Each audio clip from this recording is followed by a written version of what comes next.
解答网络热门宠物视频：查理王小猎犬。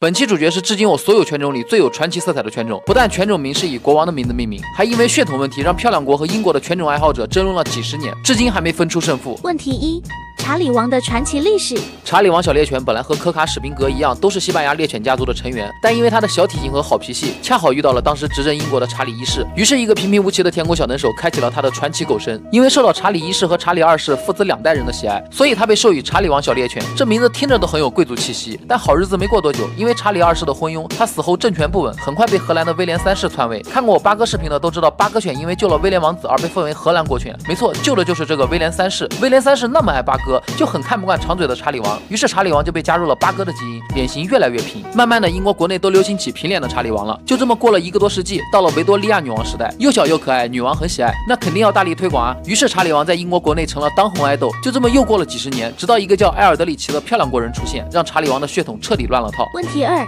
为什么没人介绍查理王？一是因为查理王在国内确实冷门，是小众犬种。最重要的还是埃尔德里奇凭借一己之力，把消失了近2个世纪的长嘴查理王繁育了出来，在漂亮国疯狂流行。但英国人并不买账，毕竟在英国人心里，维多利亚女王推荐的才是最好的。于是漂亮国人来了个骚操作，把长嘴的查理王前面加了骑士2个字，带骑士的就是国行查理王，不带的就是水货。最后英国人也承认了长嘴查理王，但他们被当做同一犬种对待，漂亮国人就不干，直接把英国的查理王除名，改叫英国玩具猎犬。骑士查理王才是真正的查理王，并在1995年得到了 AKC 认证。国外不像我国有司马迁能写史记，所以我国的历史一读就懂，他们的文献记录真是乱得很，怎么说的都有。我阅读了几10篇相关文章，才大概明白里面的来龙去脉。这就是为什么我这么迟才出查理王的视频，大概也就是这个原因。国内很少有人介绍查理王小猎犬，所以平面查理王和长嘴查理王，你更喜欢谁？问题三：查理王容易得哪些病？